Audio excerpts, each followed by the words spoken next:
뭐냐면은 IMS가 여러분들 지난번에도 설명드렸지만 인터내셔널 모니터리 시스템 얘기합니다. 국제 통화제도 관련된 건데 아까 잠깐 보신 내용이 스위스에서 중앙은행장들 그리고 메이저 은행 금융기관 이런 곳에서 일하고 있는 CEO들 그리고 지금은 현재는 아니지만 당시에 IMF 총재였던 레가르드 그 총재 등 그리고 아까 보신 사람 교수 몇 명 관련 교수들 이런 특정한 인물들만 참여할 수 있는 올 수 있는 그런 컨퍼런스에서 리프사 아까 보신 대로 리프 CEO가 발표를 했었죠.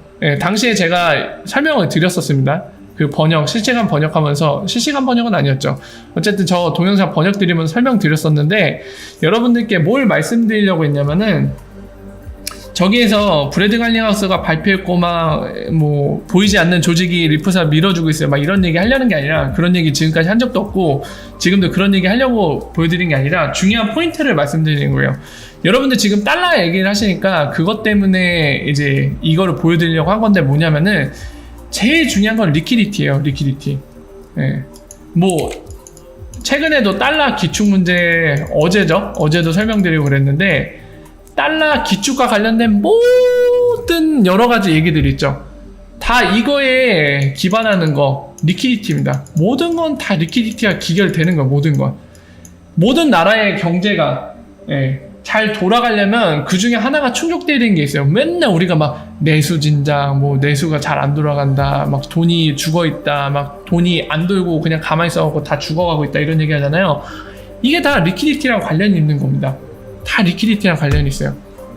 돈이 잘 돌아가면은 돈의 양이 적더라도 아무리 공급량이 많아요. 본원 통화를 많이 늘려요. 본원 통화 공급량을 늘려요. 이 얘기 쉽게 얘기하면 뭐냐면 한국 중앙은행이 돈을 막 찍어서 발행을 해요. 내수가 안 좋다고. 그래봤자 소용없는 게 그 돈을 새로 찍어갖고 공급할 때 그러니까 경제가 안 좋아서 공급하더라도 어떤 것 때문에 그렇게 찍어서 보통 이제 통화를 공급을 시키는 거냐면 돈아 제발 좀 돌아라. 마치 우리 몸이랑 똑같거든요. 돈이 안 돌면은 우리 몸에서 피가 잘 순환이 안 되는 거랑 똑같아요. 혈액순환 안 되면 어떻게 되죠? 온갖 병 걸려서 죽는 겁니다. 바로 혈액순환 잘 되면 어떻게 되죠? 몸이 건강한 거예요.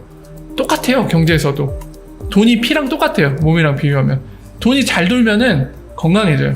경제가 좋아져요. 좋아질 수밖에 없어요. 왜냐면은 돈이 잘 돌면은 모든 사람들이 돈이 같은 시기 내에 많이 돌게 됨으로써 수입이 높아진다는 얘기고 그리고 다른 사람, 특정 사람들만 수입이 높아지고 누군가는 힘들어지는 게 아니라 돈이 잘 돈다는 얘기는 너한테 갔다가 다시 나한테 왔다, 너한테 갔다가 다시 나한테 왔다, 너한테 갔다가 다시 나한테 온다는 얘기잖아요. 서로 만족도가 높아질 수밖에 없어요. 건전해질 수밖에 없어요. 재정 상태가. 근데 가장 무서운 거는 돈이 어딘가에 굳어갖고 혈액순환이 안 되듯이 막혀버리는 거거든요. 되게 중요한 문제입니다. 근데 이거 지금 설명드린 이거하고 달러 기축 관련돼서 달러가 왜 기축이 될 수 있느냐, 달러가 어째서 기축이 될 수 있느냐, 달러가 뭐 어려워지면은 어떤 현상이 일어날 수 있느냐, 이 모든 얘기들이 다 리퀴디티와 관련된 겁니다. 그래서 뭘 말씀드리려고 했냐면 저 때 아까 보신 저 중요한 자리 있죠. IMF도 참여하고 중앙은행장들도 참여하고 메이저 금융기관 몇몇만 참여할 수 있는 저곳에서 아까 보신 것처럼 브래드 갈링하우스가 발표를 했어요. 국제통화제도에 관련돼서 지금 논의되는 게 뭐죠? 최근에 영국 중앙은행 총재도 얘기했던 거 뭡니까? 달러 기축통화로 놔두면은 문제가 있다는 거예요. 뭐 영국이 다른 속내를 갖고 있을지 몰라도 일단 공개적으로 얘기한 건 그거죠. 야, 예전에 금융위기 미국 모기지론 난리 나갖고 막 금융위기 온 것처럼 미국 달러 자체가 또는 미국 경제 자체가 위험해지면 어떡할 거야? 이거 달러 기축으로 해도 돼?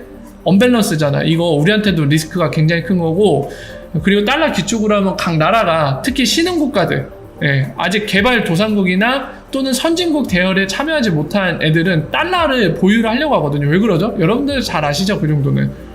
외환 보유 관련돼서 외환위기가 오지 않게 하려면 달러가 어느 정도 있어야 돼요. 우리나라 달러 열심히 보유해 놓잖아요. 근데 달러 적으면 야 위험하다 달러 다시 막 보유해 막 보유량 늘리고 막 그러잖아요. 신흥국가들이 당연히 본인 나라 입장 때문에 그럴 수밖에 없는 위치인데 그거를 계속 하다 보면은 영국 중앙은행 총재도 그 얘기를 했죠. 제가 설명드릴 때 말씀드렸죠. 그럼 결국에 달러에 문제가 생긴다. 자꾸 쌓아두니까. 그럼 미국은 자꾸 찍어내야 되는데 그게 컨트롤이 되나요? 안 돼요. 그러니까 결국에 영국 중앙은행 총재도 여러 가지 문제들 때문에 얘기했던 게 SHC, 새로운 기축통화 만들자. 근데 어떤 거? 어느 나라의 법정화폐에 속한 게 아니라 제3의 것. 만약에 달러가 아니라 파운드로 다시 바뀌어요. 파운드가 아니라 뭐 중국 위안화로 바뀌어. 또는 일본의 엔화로 바뀌어. 또는 이거는 가능성 정말 낮은 것 같지만 어쩌다 보니 우리나라가 짝 먹어갖고 원화가 세계의 기축이 돼요. 뭐 어쨌든 간에 뭐가 됐던 간에 특정 국가의 경제에서 그 경제 정책의 영향을 받고 여러 가지 변수를 창출할 수 있는 특정 나라의 법정화폐가 되면은 미국 달러랑 똑같은 문제가 발생할 수밖에 없어요. 왜냐하면 그 통화 자체가 어떤 나라의 경제에 밀접하게 영향을 미치거든요. 그냥 주인만 바뀌었을 뿐 똑같은 문제는 안고 가는 겁니다. 그죠? 그래서 그런 면에서 XRP가 대안이 될 수 있어요. 그러니까 제가 지금 얘기 드리는 거를 막 해석하시면 안 됩니다. 제가 말씀드린 그대로 받아들이셔야 돼요. 대안이 될 수 있다는 XRP가 무조건 그런 기축이 되겠다는 의미가 아니에요. 지금 이러한 문제점들 설명드린 거에 대한 대안이 될 수 있는 게 XRP는 없어요. XRP를 통화로 해서 어느 특정 경제가 돌아가진 않습니다. 그냥 XRP는 있는 그대로 존재하는 거예요. 어떤 종교에서 얘기하는 있는 그대로 존재하라고 하니까 존재하였더라. 이런 표현을 빌릴 수 있겠죠. 그 존재 그 자체입니다. 얘로 뒷받침되는 경제가 없어요. 그러니 미국 달러든 어느 나라 달러든 뭐 어느 나라 법정화폐든 간에 그런 어떤 특정 국가의 법정화폐가 기축이 되면 갖는 문제를 안 가질 수 있어요. XRP는. 그러니까 IMF도 그런 대안성에서 어느 정도 가능성을 보기 때문에 옆에다 놓고서는 조언을 듣고 있는 거잖아요. 지금 이걸 쓰겠다는 게 아니죠. 그냥 가능성이 있는 것 중에 하나로 보기 때문에 조언을 듣고 지금 관련해서 살펴보고 있는 거죠. 계속 그겁니다. 그냥 무조건 지금 막 음모론 얘기하는 게 아니에요. IMF가 야 XRP를 SDR로 만들어서 그걸 기축통화 삼아야지. 물론 그런 생각을 갖고 있을 수도 있겠지만 일단은 현실적으로 얘기를 드린 겁니다. 진짜 팩트적으로 가능성은 있는 걸 인정하니까 곁에 두고 그렇게 조언을 듣고 있는 거죠. 그러면서 칭찬을 해주고 있고요. 그 부분입니다. 그 부분을 말씀드리는 거예요.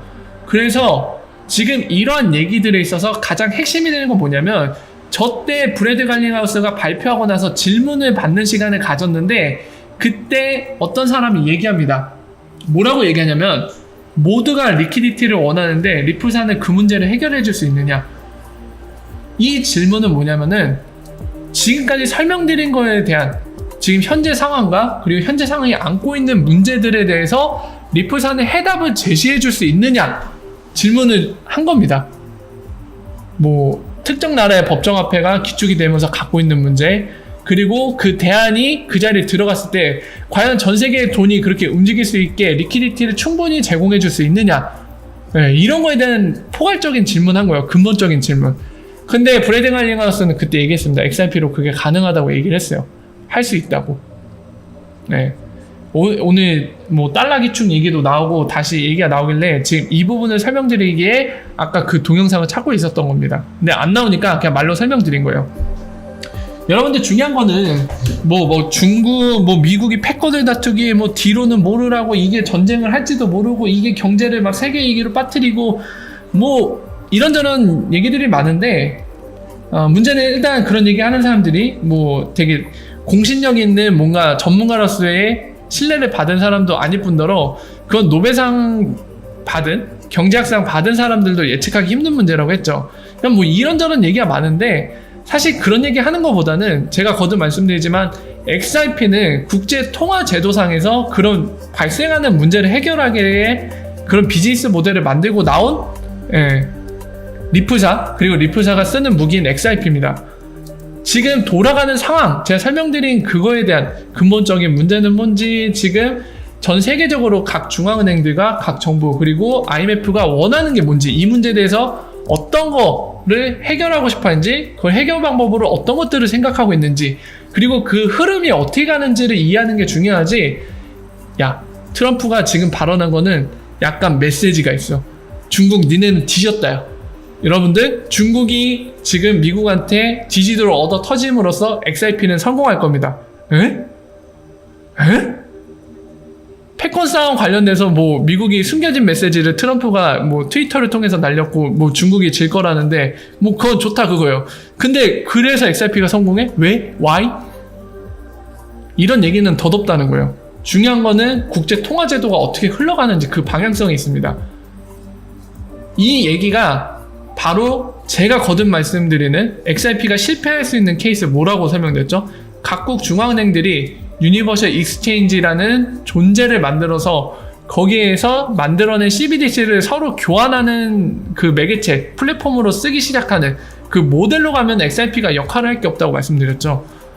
네, 그런 식으로 하면 XRP가 역할을 할 게 없으니까 망할 수도 있어요. 그러니까 그런 게 어떻게 돼가는지를 보는 게 중요한 거지, 약간 무슨 더 이상 얘기하기도 싫은데 어쨌든 그렇습니다.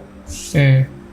그런 덧없는 얘기보다는 약간 음모론 얘기하는 것보다는 국제 통화제도의 흐름에 대해서 이해하시는 게 더 중요합니다. 그런 소식을 듣는 거.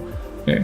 그런 부분에 시간을 투자하시는 게 훨씬 여러분들 유익하게 만들 거고, 여러분들이 장님이 아니라 눈을 뜨고 살아가는 그런 상태로 만들어 줄 거예요. 그런 것들을 열심히 보세요. 저도 그런 쪽에 집중을 해서 계속 보고 있거든요. 예.